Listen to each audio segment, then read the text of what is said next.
ಪರಾಧೀನ ಸ್ತ್ರೀ ಜಾತಿಯನ್ನು ಏಕೆ ಸೃಷ್ಟಿಸಿದೆ ದೇವ, ಏಕೆ ಸೃಷ್ಟಿಸಿದೆ? ಅಳಬೇಡ ಪಾಂಚಾಲಿ, ಅಳಬೇಡ. ಸ್ತ್ರೀಯರ ಪರಾಧೀನತೆಯು ನಮ್ಮ ಸಮಾಜದ ನಿಯಮ, ಭಗವತ್ ಸ್ವರೂಪರಾದ ಋಷಿಗಳ ಆಜ್ಞೆ. ಹೌದು ಹೌದು, ಪತ್ನಿಯನ್ನು ಯುದ್ಧದಲ್ಲಿ ಪಣವಾಗಿಟ್ಟು ಸೋಲುವಂತೆ ಆ ಋಷಿಗಳೇ ಆಜ್ಞೆ ಮಾಡಿದ್ರಲ್ಲವೇ? ಅಯ್ಯೋ ಪತಿಗಳು ತಪಸ್ಸು ಮಾಡಿ ಪಡೆಯುವುದು ನಿಮ್ಮಂತಹ ಹೇಡಿ. ಅಣ್ಣನ ಒಂದು ದಿನದ ಅವಿವೇಕದಿಂದಾದ ಆ ನಿಂದನೆಯು ನಮ್ಮನ್ನು ಸಾಯುವ ತನಕ ಬಿಟ್ಟಿದ್ದಲ್ಲ ಪ್ರಿಯತಮೆ. ಅಣ್ಣನ ಅಪರಾಧವನ್ನು ಮನ್ನಿಸು ಎಂದು ಅದೆಷ್ಟೋ ಸಾರಿ ನಿನ್ನಲ್ಲಿ ಬೇಡಿಕೊಂಡಿಲ್ಲವೇ? ಆದದ್ದು ಆಗಿ ಹೋಯಿತು, ಅದನ್ನು ಮರೆತು ಬಿಡು. ಈ ದಿನ ನೀನೇಕೆ ಹೀಗಾಗಿರುವೆ ನನ್ನಲ್ಲಿ ತಿಳಿಸಬಾರದೆ? ತಿಳಿಸುವೆನು, ಆದರೆ ಅದರಿಂದ ಆಗುವ ಪ್ರಯೋಜನವೇನು? ನೀನು ಮೊದಲೇ ಅಣ್ಣನ ಆಜ್ಞಾಧಾರಕನು, ಅಣ್ಣನ ಆಜ್ಞೆಯ ಹೊರತು. ಅದು ಎಂದಿನ ಮಾತು. ಈಗ ನಾನು ಯಾರ ಆಜ್ಞಾಧಾರಕನೂ ಅಲ್ಲ. ಹಾಗಾದ್ರೆ ಕೇಳಿ, ಈ ದಿನ ನಾನು ಹಸ್ತಿನಾಂಬೆಯ ದೇವಾಲಯಕ್ಕೆ ದೇವಿಯ ದರ್ಶನಕ್ಕಾಗಿ ಹೋಗಿದ್ದೇನೆ. ಅಲ್ಲಿಗೆ ಆ ದುರ್ಯೋಧನನ ಪತ್ನಿಯಾದ ಭಾನುಮತಿಯು ಬಂದಿದ್ದಳು. ಈ ನನ್ನ ಬಿಚ್ಚಿದ ಕೇಶರಾಶಿಯನ್ನು ನೋಡಿ ನಸುನಕ್ಕು ನಿನ್ನ ಪತಿಗಳು ವಾಸಕ್ಕಾಗಿ 5 ಗ್ರಾಮಗಳನ್ನು ಬೇಡಲು ದೂತನನ್ನು ಆಸ್ಥಾನಕ್ಕೆ ಕಳುಹಿಸಿದ್ದರು. ಇನ್ನೇನು ಇಷ್ಟರಲ್ಲೇ ಸಂಧಿಯಾಗಬಹುದು, ಆಗಲಾದರೂ ನಿನ್ನ ಬಿಚ್ಚಿದ ಮುಡಿಯನ್ನು ಕಟ್ಟುವೆಯಷ್ಟೇ ಎಂದು ಕೇಳಿ ಕೇಕೆ ಹಾಕಿ ನಕ್ಕಳು. ಏನು ದುರ್ಯೋಧನೊಡನೆ ಸಂಧಿಗೆ ಪ್ರಯತ್ನ? ಹಾಗಾದರೆ ನನ್ನ ಸಂದೇಹವು ಸಫಲವಾಯಿತು. ಯಾರು ರಾಯಭಾರಕ್ಕೆ ಹೋಗಿರುವರು? ಮತ್ತಿನ್ಯಾರು? ನಿಮ್ಮ ಮಾತಿನಂತೆ ಶ್ರೀಕೃಷ್ಣ ಪರಮಾತ್ಮನು. ಏನು ಕೃಷ್ಣನೇ?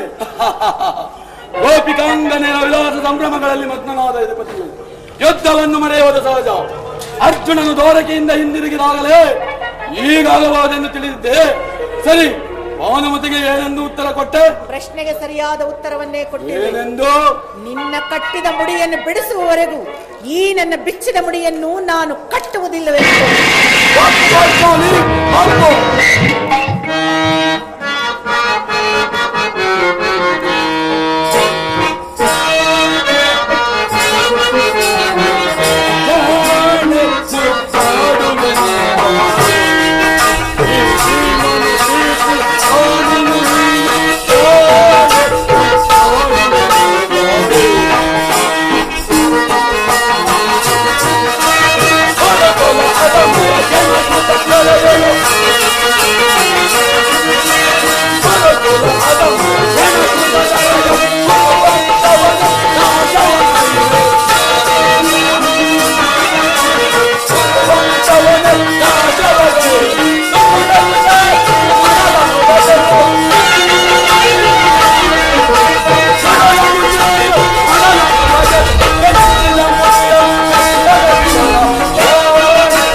ನಿನ್ನ ಚತುರತೆಯನ್ನು ಮುಗಿಸಿದೆ ಎಂದು ತಿಳಿದಿದ್ದೆ. ಸರಿ, ಬಹಳ ಚಮತ್ಕಾರವಾದ ಉತ್ತರವನ್ನೇ ಕೊಟ್ಟಿರುವೆ. ಚತುರಳು, ಮಹಾಚತುರಳು. ಪ್ರಾಣೇಶ್ವರ, ನಿನಗೆ ನೆನಪಿದೆಯೇ, ಹಿಂದೆ ಒಂದು ದಿನ ಈ ನನ್ನ ಬಿಚ್ಚಿದ ಕೇಶರಾಶಿಯನ್ನು ನೋಡಿ ಇದು ಕುರುಕುಲಾಂತಕದ ಕಾಳರಾತ್ರಿ ಎಂದು ಹೇಳಿದೆ. ಅದು ಇಷ್ಟು ಬೇಗ ಮರೆತು ಹೋಯಿತೆ ಪ್ರಿಯ? ಪುನಃ ನನ್ನ ಬಾಯಿಂದ ಅದೇ ಪ್ರತಿಜ್ಞಾವಾಕ್ಯವನ್ನು ನುಡಿಸಲು ಅಪೇಕ್ಷಿಸುವೆಯಾ? ಮಾಡಿದ ಪ್ರತಿಜ್ಞೆಯನ್ನು ಮರೆಯುವಂತ ಹೇಳಿಯಲ್ಲ ಈ ಪ್ರಚಂಡ ಭೀಮ. ಬರೀ ಹೇಳುವುದು ಮಾತ್ರವಲ್ಲ, ಹೇಳಿದಂತೆ ನಡೆದುಕೊಳ್ಳಬೇಕೆಂಬುದು ನನ್ನ ಇಚ್ಛೆ. ಆ ಸುಮ್ಮನೆ ಇಚ್ಛಿಸಿದರೆ ಏನಾಗುವುದು? ನೀನು ಅಣ್ಣನ ಆಜ್ಞಾಧಾರಕನು, ಅಣ್ಣನ ಆಜ್ಞೆಯ ಹೊರತು ನನ್ನನ್ನು ಕೆಳಗವೇ ಪಂಚಾಲಿ. ನಾನು ಈಗ ಯಾರ ಆಜ್ಞಾಧಾರಕನೂ ಅಲ್ಲ. ಶಾಂತಿಯನ್ನು ಬಯಸುವವರು ಸಂಧ್ಯಾ ಪ್ರಸ್ತಾಪದಲ್ಲಿ ತೊಡಗಲಿ. ನಾನು ಆತುರದಿಂದ ಯುದ್ಧವನ್ನೇ ಅಪೇಕ್ಷಿಸುವುದು. ಧರ್ಮ ಪಾರಾಯಣನಾದ ಯುಧಿಷ್ಠಿರನು ದುರ್ಯೋಧನನ ಅನಂತ ಅಪರಾಧಗಳನ್ನು ಕ್ಷಮಿಸಬಹುದು, ನಾನು ಮಾತ್ರ ಒಂದು ಕ್ಷಣವೂ ಕ್ಷಮಿಸುವುದಿಲ್ಲ. ಅಣ್ಣ, ಅಲ್ಲಿ ನೋಡು, ಆಗಲೇ ಭೀಮಸೇನನು ಸಂಧ್ಯಾ ಪ್ರಸ್ತಾಪವನ್ನು ತಿಳಿದು ಕೇರಳದ ಕೇಸರಿಯಂತೆ ವಿಜೃಂಭಿಸುತ್ತಿರುವನು. ಆತನನ್ನು ಸಮಾಧಾನ ಪಡಿಸಲು ನಿನ್ನ ಹೊರತು ಮತ್ತಾರಿಂದಲೂ ಸಾಧ್ಯವಿಲ್ಲ. ಅರ್ಜುನ, ಈ ಸಾರಿ ತಮ್ಮ ಭೀಮಸೇನನ ಕೋಪಕ್ಕೆ ದ್ರೌಪದಿಯೇ ಕಾರಣ ಎಂದು ತೋರುತ್ತಿರುವುದು. ಜಗತ್ತಿನ ಸುಖ ದುಃಖಗಳಿಗೆಲ್ಲ ಸ್ತ್ರೀಯೇ ಮೂಲ ಕಾರಣ ಎಂದು ಶ್ರೀಕೃಷ್ಣ ಪರಮಾತ್ಮನು ಹೇಳುತ್ತಿದ್ದನು. ನನಗೆ ಆ ಕೌರವರೊಡನೆ ಯುದ್ಧಕ್ಕಿಂತ ಈ ನನ್ನ ತಮ್ಮ ಭೀಮಸೇನನ ಕೋಪವನ್ನು ಶಮನ ಮಾಡುವುದು ಅಸಾಧ್ಯವಾಗಿದೆ. ಹೇಗೆ ಭೀಮಸೇನ, ನನ್ನಲ್ಲಿ ಕೋಪವೇ? ಪಾಂಚಾಲಿ, ಅಣ್ಣನೇಕೆ ಸಿಟ್ಟಾಗಿರುವನು? ಏಕೆ? ಈ ನಿಮ್ಮ ಪ್ರಶ್ನೆಗೆ ನನ್ನ ಬಿರುಗುವುದಲು ತಕ್ಕ ಉತ್ತರವನ್ನು ಕೊಡಬಲ್ಲ. ಅಗ್ಗಜ ಈ ಸಮಯಕ್ಕೆ ಸರಿಯಾಗಿ ಬಂದಿರಿ. ಯಾರಲ್ಲಿಯೂ ನನಗೆ ಕೋಪವಿಲ್ಲ. ಅರ್ಜುನನ ಮುಖದಿಂದ ನಿಮಗೊಂದು ಮಾತನ್ನು ತಿಳಿಯಪಡಿಸಬೇಕೆಂದಿರುವೆನು. ನಿಮ್ಮಗಳ ಸಮ್ಮುಖದಲ್ಲಿಯೇ ತಿಳಿಸಿಬಿಡುವೆನು. ಈ ಸಂಧಿಯ ಪ್ರಸ್ತಾಪವು ನಿಮಗೆ ಉಚಿತವಾಗಿರಬಹುದು. ಅರ್ಜುನನು ಅನುಮೋದಿಸಬಹುದು, ನಕುಲ ಸಹದೇವರು ಸಮ್ಮತಿಸಬಹುದು. ಆದರೆ ಈ ದಾಸ್ಯಾವೃತ್ತಿಯನ್ನು ಪಾಂಡವರ ಕಳಂಕವೆಂದು ಭಾವಿಸುವೆನು. ದರಿದ್ರ ಭಿಕ್ಷಕರಂತೆ ಕಂಡವರ ಮನೋಭಾವ ನಿಂತು ಸಂಧಿಯಾಚನೆ ಮಾಡಲು ಪಾಂಡು ರಾಜೇಂದ್ರನೇನು ನಮ್ಮನ್ನು ಪುತ್ರರನ್ನಾಗಿ ಪಡೆದಿರಲಿಲ್ಲ. ಈ ಅಪಮಾನವು ನಿಮಗೆ ಸೌಖ್ಯವಾಗಿರಬಹುದು. ಒಂದು ಕ್ಷಣವೂ ನಾನು ಇದನ್ನು ಕ್ಷಮಿಸುವುದಿಲ್ಲ. ಯುದ್ಧಕ್ಕಾಗಿ ನಿಮ್ಮ ಅನುಮತಿಯನ್ನಾಗಲಿ ಅರ್ಜುನನ ಸಹಾಯವನ್ನಾಗಲಿ ನಾನು ಅಪೇಕ್ಷಿಸುವುದಿಲ್ಲ. ನಾನು ಮತ್ತು ನನ್ನ ಗದ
ಇಡೀ ಗುರುಕುಲವನ್ನೇ ಸಂಪೂರ್ಣವಾಗಿ ನಾಶ ಮಾಡಬಲ್ಲದು.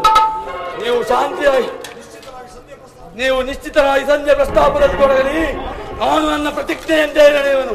ನಿಲ್ಲು ಭೀಮಸೇನ, ನಿನ್ನ ಕೋಪವನ್ನು ತಡೆಯುವ ಶಕ್ತಿ ನನ್ನಲ್ಲಿಲ್ಲ. ಅಣ್ಣ, ಧರ್ಮಜನು ನಮಗಿಂತಲೂ ಹಿರಿಯನು. ಆತನ ಇಷ್ಟಕ್ಕೆ ವಿರುದ್ಧವಾಗಿ ನಡೆಯುವುದು ಧರ್ಮಸಮ್ಮತವಲ್ಲ. ಪಾಂಚಾಲಿ,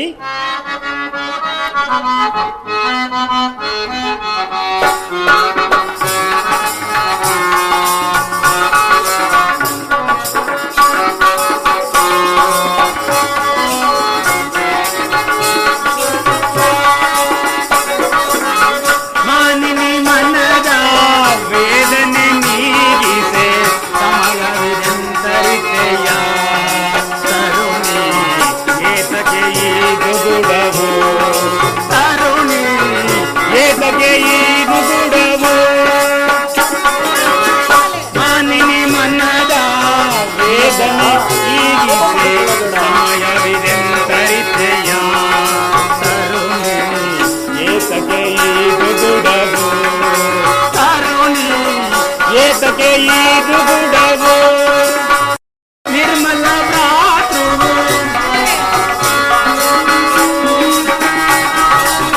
ಧರ್ಮದ ನಮ್ಮಯ ನಿರ್ಮಲ ಭ್ರಾತೃವು ಮೀರುವುದನ್ನು ಚಿತ್ತ ಪರಗಿಸದೆ ನುಡಿಯ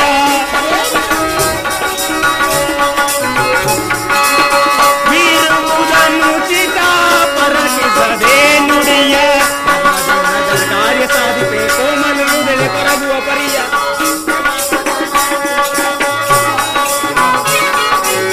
ಸೈಬುದು ಮನದೊಳು ಪಾಪವ ತರುಣಿ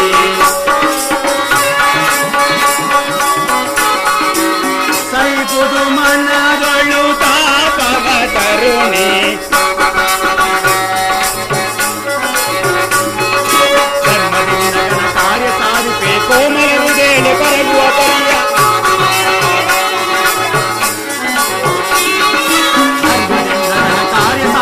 ಕೋಮಲ ಹೃದಯ ಪರವ ಪರಿಯ ಸಾರಸಾಸಿನಿ ನರಿಯದ ಈ ಸಾರಸಾಸಿನಿ ನರಿಯದ ಈ ಪರಿಸೆಂದು ವಿಷಾದ ಪಡುವೆ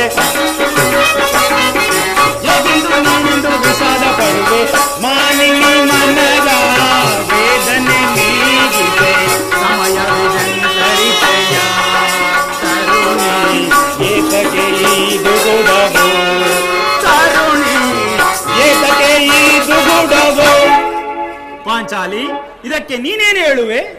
ಧರ್ಮವೆಂದು ಹಂಬಲಿಸುತ್ತಾ ಕ್ಷತ್ರಿಯರ ಧರ್ಮವೇನೆಂಬುದನ್ನು ಮರೆಯುವುದು ನಮಗೆ ಉಚಿತವೆನಿಸಿತಲ್ಲವೇ? ಯುದ್ಧದಂತೆ ಶಾಂತಿರಕ್ಷಣೆಯನ್ನು ಕ್ಷತ್ರಿಯನ ಕರ್ತವ್ಯ. ದ್ರೌಪದಿ, ಯುದ್ಧವು ಎಂತ ಘೋರ ಕರ್ಮವು ಎಂಬುದನ್ನು ನೀನು ತಿಳಿದಿಲ್ಲ. ನಾವೇ ಒಮ್ಮೆ ಅಭಿಮಾನಕ್ಕೆ ವಶರಾಗಿ ಯುದ್ಧವನ್ನು ಪ್ರಾರಂಭಿಸಿದರೆ ಮುಂದೆ ನಮ್ಮ ಅವಿವೇಕತನಕ್ಕಾಗಿ ನಾವೇ ಚಿಂತಿಸಬೇಕಾಗುತ್ತದೆ. ಅದಕ್ಕಾಗಿಯೇ ನಾನು ಸಂಧಿಗೆ ಪ್ರಯತ್ನಿಸುತ್ತಿರುವುದು. ರಾಜೇಂದ್ರ, ಧೌಮ್ಯನನ್ನು ಸಂಧಿಗೆ ಕಳಿಸಿ ಅಪಮಾನವನ್ನು ಹೊಂದಿದಿರಿ. ಕುಲಪುರೋಹಿತರಾದ ಧೌಮ್ಯರನ್ನು ಸಂಧಿಗೆ ಕಳಿಸಲು ಇದು ಮದುವೆಯ ಔತಣವಲ್ಲವೆಂಬ ಪರಿಜ್ಞಾನವೂ ನಿಮಗಿಲ್ಲದೆ ಹೋಯಿತು. ಈಗ ನಮ್ಮ ಕುಲಬಂಧುವಾದ ಶ್ರೀಕೃಷ್ಣನನ್ನು ಪುನಃ ಅಪಮಾನಕ್ಕೆ ಗುರಿಪಡಿಸಿದರಲ್ಲ ಎಂಬುದೇ ನನ್ನ ಚಿಂತೆ. ಜಯ ಕೃಷ್ಣ, ಜಯ ಯದುಪತಿ.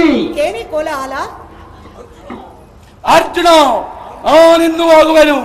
ಈ ಸಂಧ್ಯಾ ಫಲಾಫಲಗಳನ್ನು ಕೇಳುವುದರಿಂದ ನನಗಾವ ಪ್ರಯೋಜನವೂ ಇಲ್ಲ. ನಿಮ್ಮ ಅಪರತೆ ವಚನ ಫಲವು ನಿಮಗೇ ಇರಲಿ. ಪ್ರತಿಜ್ಞೆಯಂತೆ ನಡೆಯುವ ಸ್ವಾತಂತ್ರ್ಯ ನನಗಿರಲಿ. ಪ್ರಾಣೇಶ್ವರ, ಸ್ವಲ್ಪ ತಡೆ. ಅದೋ ಯದುಪತಿಯು ನಮ್ಮನ್ನು ನೋಡಿ ನಗುತ್ತಾ ಇತ್ತಲೇ ಬರುತ್ತಿರುವನು. ಆತನಿಂದ ರಾಜಸಭೆಯ ಸಮಾಚಾರ ತಿಳಿದು ಬಳಿಕ ನಿನ್ನಿಷ್ಟ ಬಂದಂತೆ ನಾಡು ಸ್ವಾಮಿ.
ಹೊರತು ಪಾಲುವೆ ಕುರು ಪಾಂಡವರಿಗೆ ಪರಮ ಸತ್ಯವನ್ನು ವಿರಚಿಸ ಬಂದೆಯ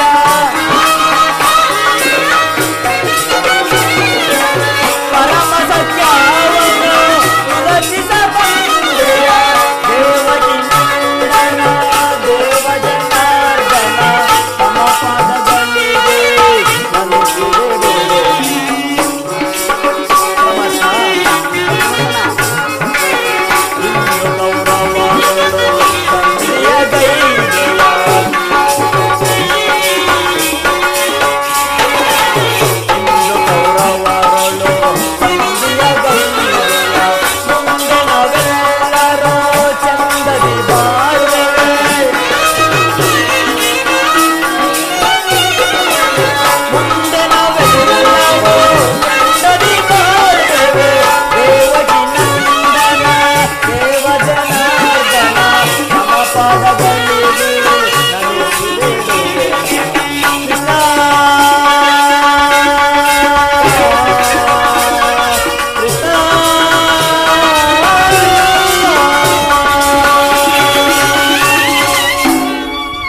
ಪರಮಾತ್ಮ, ಹೋದ ಕಾರ್ಯವೇನಾಯಿತು? ಹೋದವರ ಕೃಷ್ಣನಲ್ಲವೇ? ಅಂದರೆ ಎಲ್ಲವೂ ಸಮರ್ಪಕವಾಗಿ ನಾನು ನಿರೀಕ್ಷಿಸಿದಂತೆಯೇ ನಡೆಯಿತು. ಭೀಷ್ಮ ದ್ರೋಣಾದಿಗಳು ನನ್ನನ್ನು ಸ್ವಾಗತಿಸಿದರು. ಸ್ವಯಂ ಧೃತರಾಷ್ಟ್ರನೇ ನನ್ನನ್ನು ಬಹುವಾಗಿ ಸನ್ಮಾನಿಸಿದನು. ಸಂಧಿ ವಿಚಾರವು ನಡೆಯಿತಷ್ಟೇ. ಓಹೋ, ನಡೆಯಿತು. ಪಾಂಚಾಲಿ, ಇನ್ನೆಲ್ಲಿ ನನಗೆ ಸಮಯವಿಲ್ಲ. ಈ ಅವರ ಇಚ್ಛೆಯಂತೆ ಅವರು ನಡೆಯಲಿ. ನನಗೆ ತೋರಿದ್ದನ್ನು ನಾನು ಮಾಡುವೆನು. ಸ್ವಲ್ಪ ತಡೆಯಿರಿ ಸ್ವಾಮಿ, ನಮ್ಮಣ್ಣನ ಮಾತು ಮುಗಿಯಲಿ. ನಿಮ್ಮಣ್ಣನ ಮಾತು ಮುಗಿಯುವಷ್ಟರಲ್ಲಿ ನನ್ನ ತಾಳ್ಮೆಯೇ ಕಳೆದು ಹೋಗುವುದು. ಪರಮಾತ್ಮ, ಸಭೆಯಲ್ಲಿ ಏನೇನು ನಡೆಯಿತು? ಎಲ್ಲವೂ ತಕ್ಕ ರೀತಿಯಲ್ಲೇ ನಡೆಯಿತು. ನಾನು ನಿರೀಕ್ಷಿಸಿದಂತೆಯೇ ನಡೆಯಿತು. ಕೃಷ್ಣ, ನಿನ್ನ ಸಮಸ್ಯೆ ನನಗೆ ಬೇಡ. ಅಗ್ಗಜನ ಆಜ್ಞೆಯಂತೆ 5 ಗ್ರಾಮಗಳಿಗೆ ಸಂಧಿ ಆಯಿತೆ. ಹೌದು, ನಾನು ಹೋಗಿದ್ದು ಅದಕ್ಕಾಗಿಯೇ ಅಲ್ಲವೇ? ಈಗ ನಿನ್ನ ಅಭಿಮತವು ತಿಳಿಯಿತು ಕೃಷ್ಣ. ಎಂದೇ ಅಜ್ಞಾತವಾಸದ ನೆಪದಲ್ಲಿ ಅರ್ಜುನನಿಗೆ ಬಳೆಗಳನ್ನು ತೊಡಿಸಿದೆ. ಈಗ ಈ ಸಂಧಿಯ ನೆಪದಲ್ಲಿ ನಮ್ಮೈವರಿಗೂ ಬಳೆಗಳನ್ನು ತೊಡಿಸಲು ಮನಸ್ಸುತ್ತಿರುವೆಯೋ? ಯಾರ ವಾಗ್ದಾನಿ? ಈ ಪಾಂಡುಪುತ್ರದ ಮೇಲೆ ನಿನಗೆ ಇಷ್ಟೊಂದು ಆಕ್ರೋಶ ಬೇಕೆ? ಭೀಮಸೇನ, ಸ್ವಲ್ಪ ಸಮಾಧಾನದಿಂದ ನನ್ನ ಮಾತನ್ನು ಸಂಪೂರ್ಣವಾಗಿ ಕೇಳು. ಇದು ನಿನಗೆ ಹೆಚ್ಚಿಗೆ ಸಂಬಂಧಿಸಿದ ವಿಷಯ. ಈ ಸ್ವಾಭಿಮಾನ ಶೂನ್ಯವಾದ ಸಂಧಾನದೊಡನೆ ಈ ಪ್ರಚಂಡ ಭೀಮನಿಗೆ ಎಂತಹ ಸಂಬಂಧವಿರುವುದು? ಇರುವುದು, ನಿಕಟವಾದ ಸಂಬಂಧ ಹೊಂದಿರುವುದು. ಪರಮಾತ್ಮ, ಮುಂದೇನಾಯಿತು? ರಾಜಸಭೆಯಲ್ಲಿ ನಿಮ್ಮ ಸಂದೇಶವನ್ನು ತಿಳಿಸಿದನು. ಅದಕ್ಕೆ ಅವರೆಲ್ಲರೂ ಒಪ್ಪಿದರು. ಯಾರು ಯಾರು ಒಪ್ಪಿದರು? ಭೀಷ್ಮ, ದ್ರೋಣ, ಧೃತರಾಷ್ಟ್ರ ಮುಂತಾದವರು. ಆ ದುರ್ಯೋಧನ ಆತನೂ ಸಹ. ಇನ್ನು ಇಲ್ಲಿ ನನಗೆ ಕೆಲಸವಿಲ್ಲ ಕೃಷ್ಣ. ಈ ದುರ್ವರ್ತನೆಯನ್ನು ಕೇಳಬೇಕೆಂಬುದೇ ನಿನ್ನ ಹೆಚ್ಚಾಗಿತ್ತು. ಅದನ್ನು ನೀನು ಸಾಧಿಸಿದೆ. ಸಾಧಿಸು, ಚೆನ್ನಾಗಿ ಸಾಧಿಸು. ಸಹೋದರರೇ, ನಿಮ್ಮ ಪೌರುಷ ವರ್ತನೆ ಫಲವನ್ನು ನೀವೇ ಪುಂಜಿಸಿರಿ. ಅದರಲ್ಲಿ ಈ ಪ್ರಚಂಡ ಭೀಮನು ಯಾವ ಭಾಗವನ್ನು ಅಪೇಕ್ಷಿಸುವುದಿಲ್ಲ. ನಿರಾಶರಾಗಬೇಡ ಪಾಂಚಾಲಿ. ಈ ಭೀಮನು ಬದುಕಿದ್ದರೆ ನಿನ್ನ ಸೇಡನ್ನು ತೀರಿಸುವನು. ಅಬ್ಬಾ, ನಿನಗೆ ಇಷ್ಟೊಂದು, ನೀನು ನಿಜವಾಗಿ ಇಡಂಬಾಪತಿಯೇ. ನಿನಗೆ ಇಷ್ಟೊಂದು ಕೋಪವಿಲ್ಲದಿದ್ದರೆ ಆ ರಕ್ಕಸಿನ ಆಳುವುದು ಹೇಗೆ ಮಾತ್ರ ಸಾಧ್ಯ? ಕೃಷ್ಣ, ಸುಮ್ಮನೆ ನನ್ನನ್ನು ಕಾಣಬೇಡ. ಈ ಸಂಧಿಯ ಸುದ್ದಿಯು ಒಪ್ಪದು ಅನವಪ್ಪದು. ಭೀಮಸೇನ, ನಿನಗೊಪ್ಪುವ ವಿಚಾರ ಹೊಂದಿರುವುದು. ಆ ಭೀಮಸೇನನು, ಆ ದುರ್ಯೋಧನನು ನಿನಗೊಂದು ಸಂದೇಶವನ್ನು ಕಳಿಸಿರುವನು. ಏನು? ದುರ್ಯೋಧನನ ಸಂದೇಶ? ಹಾಗಾದರೆ ಅದರ ಉದ್ದೇಶ ಸಂಧಿ ಆಗಿರಲಾರದು. ಏನು ಆ ಸಂದೇಶ? ನೀನು ಅದನ್ನು ಕೇಳುವ ಮೊದಲು ಕೈ ಕಟ್ಟಿಕೊಂಡು ನನ್ನ ಬಳಿ ಕುಳಿತುಕೊಳ್ಳಬೇಕು ಬಲ್ಲೆಯಾ? ಇಲ್ಲ, ಇಲ್ಲಿ ನಿಂತಿದ್ದಂತೆಯೇ ತಿಳಿಸಿಬಿಡು. ನೀನು ಕುಳಿತುಕೊಳ್ಳದೆ ಹೊರತು ನಾನು ಹೇಳುವುದಿಲ್ಲ. ಈ ಪರ್ಯಾಸ ಬೇಕೆ ಕೃಷ್ಣ? ಇದು ಪರ್ಯಾಸವಲ್ಲ ಭೀಮಸೇನ. ನಿನ್ನನ್ನು ಕಂಡರೆ ನನಗೆ ಅಷ್ಟೊಂದು ಭಯವಾಗುವುದು. ಆ ಗದೆಯನ್ನು ನಿನ್ನ ಕ್ಷಣಕಾಲ ದೂರವಾಗಿ ಇಟ್ಟು ನನ್ನ ಬಳಿಯಲ್ಲಿ ಕೈ ಕಟ್ಟಿ ಕುಳಿತುಕೊಂಡರೆ ಆ ವಿಚಾರವನ್ನು ಹೇಳುವೆನು. ಇದೋ ಪರಮಾತ್ಮ, ನಿನ್ನ ಅಪೇಕ್ಷೆಯಂತೆ ಕುಳಿತುಕೊಳ್ಳುವೆನು. ಈಗಲಾದರೂ ಹೇಳು. ನೀನು ಕೋಪ ಮಾಡುವುದಿಲ್ಲ ತಾನೇ? ಆಗಲಿ. ಈಗ ನೀನು ನನ್ನ ಬಂದಿಯಾಗಿರುವೆ. ಮಾತ್ರ ಆಗಲಿ. ಅರ್ಜುನ, ಪರಮಾತ್ಮ, ಈ ಗದೆಯನ್ನು ಕ್ಷಣಕಾಲ ಕ್ಷಣಕಾಲ ನಿನ್ನ ಬಳಿ ಇಟ್ಟುಕೋ. ಆಗಲಿ ಪರಮಾತ್ಮ. ಈ ಯಾಜ್ಞಸೇನಿ ಅಣ್ಣ ಸಮೀಪಕ್ಕೆ ಬಾ. ನಾನು ಹೇಳಿದಂತೆ ಮಾಡಬೇಕು ಬಲ್ಲೆಯ. ಅಣ್ಣ, ನಿನ್ನ ಮಾತನ್ನು ಮೀರಿ ನಾನು ಎಂದಾದರೂ ನಡೆದಿರುವೆ. ಹಾಗಾದರೆ ತೆಗೆದುಕೋ ಈ ಹಗ್ಗವನ್ನು. ಇದು ನನಗೊಂದು ಕಡೆ ಪುರಸ್ಕಾರ ರೂಪವಾಗಿ ದೊರೆಯಿತು. ಇದರಿಂದ ನಿನ್ನ ಪತಿಯ ಕೈಗಳನ್ನು ಭದ್ರವಾಗಿ ಬಂಧಿಸು. ಪರಿಹಾಸ್ಯವೇ ಅಣ್ಣ? ಇದು ಪರಿಹಾಸ್ಯವಲ್ಲ ತಂಗಿ. ನೀನು ಶತ್ರುಗಳ ಎಡೆಮುರಿ ಬಿಡಿಸುವುದರಲ್ಲಿ ಬಹಳ ನಿಪುಣೆಯಂತೆ